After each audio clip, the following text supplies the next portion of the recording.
नमस्कार, स्वागत आहे तुमचं अर्चनाज रसोईमध्ये।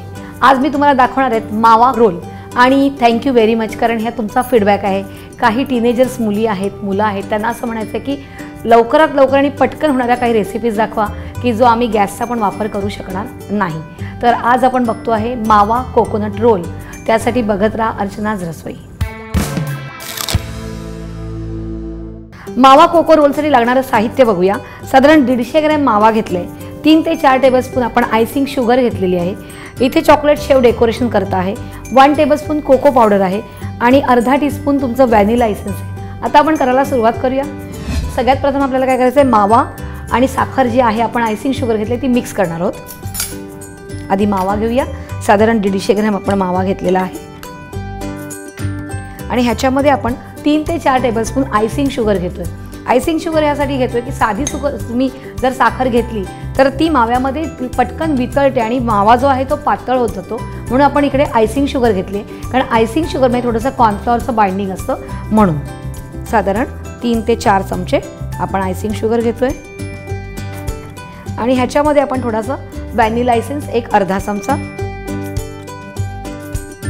आपण इकडे कोको घेतल्यामुळे आपण इकडे व्हॅनिला एसेन्स घेतलाय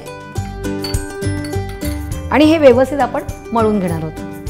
आता इथे जर ही तुम्हाला मी सांगितले की इन्स्टंट आपण पटकन तयार करतोय। आता आपण जर तुम्हाला हा जो मावा आणि कोको आपण रोल बनवतोय तो जर टिकवायचा असेल तर काय करायचं, मावा जो आहे तो आपण कढई घालून थोडासा हलकासा भाजून घ्यायचा। आपला हा जो हात आहे तो असा लावून बघायचा की त्याला थोडासा तुपाचा तूप लागते का, आणि मग तो जरा थंड झाला त्याच्यामध्ये आयसिंग शुगर किंवा साधी साखर घातली तरीही चालते की ती बर्फी तुमची जो रोल आहे तो एक 4 ते 5 दिवस आरामात राहतो। तर आता आपलं हे मिक्स करून झालेलं आहे।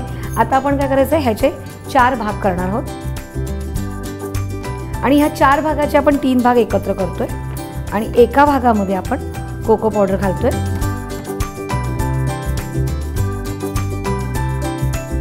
आणि कोको पावडर घालून आपण व्यवस्थित मिक्स करतोय। आता आपण हे याच्यामध्ये कोको पावडर मिक्स करून घेतलेली आणि हा इकडे आपल्याला व्हाईट पण डो आहे। तर आता आपण रोल कसा करायचा तर बघूया। तर आपण काय करूया, प्लास्टिकची एखादी पिशवी घेऊया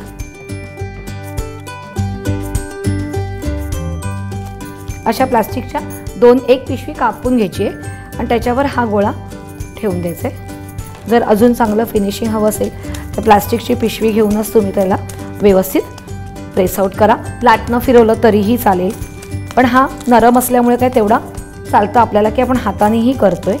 त्याच्यानंतर हा पेपर काढून टाकायचा आणि हा असा रोल करून टाकायचा आणि हा व्यवस्थित असा रोल करून घ्यायचा आहे। आणि हा रोल तुम्ही केला की साधारण 1-2 तास असाच ठेवला तरी चालतो, म्हणजे तुम्हाला कटिंग करायला वगैरे बरं पडतो। नंतर आपण एक प्लेट घेऊन त्याच्यामध्ये आपण ही जी चॉकलेट शेव घेतलेली आहे ती सगळी पसरवायची आहे आणि हा जो रोल आपण केला आहे तो आपण त्याच्यामध्ये रोल आउट करायचा आहे। पूर्णपैकी छान व्यवस्थित लावायचं आहे। आणि जर तुम्हाला चॉकलेट शेव नसेल लावायची तर तुम्ही आपला वरखा असतो चांदीचा तो लावला तरी चालेल, किंवा हल्ली बाजारामध्ये वेगवेगळ्या प्रकारच्या अशा शेव्स येतात शुगरच्या, तर त्या तुम्ही लावल्या तरीही चालतात। मग अशा वेळेला तुम्ही जर स्ट्रॉबेरी, मी म्हणते ना नेहमी एक रेसिपी आपण केली की त्याच्यामध्ये दुसरी रेसिपी असते किंवा तिसरी रेसिपी असते। आता ह्याच्यामध्ये तुम्हाला स्ट्रॉबेरी फ्लेवर करायचं असेल तर जेव्हा आपण चॉकलेट कोको घातला त्याच्याऐवजी स्ट्रॉबेरी इसेन्स आणि कलर टाका आणि मग तो त्याच्यामध्ये रोल करा आणि तो फिरवा आणि वरून जी कलरफुल तुमची शुगरची शेव मिळते ती लावा तरीही चालेल। आता आपण हे कट करून एका दुसऱ्या प्लेटमध्ये काढून घेऊ।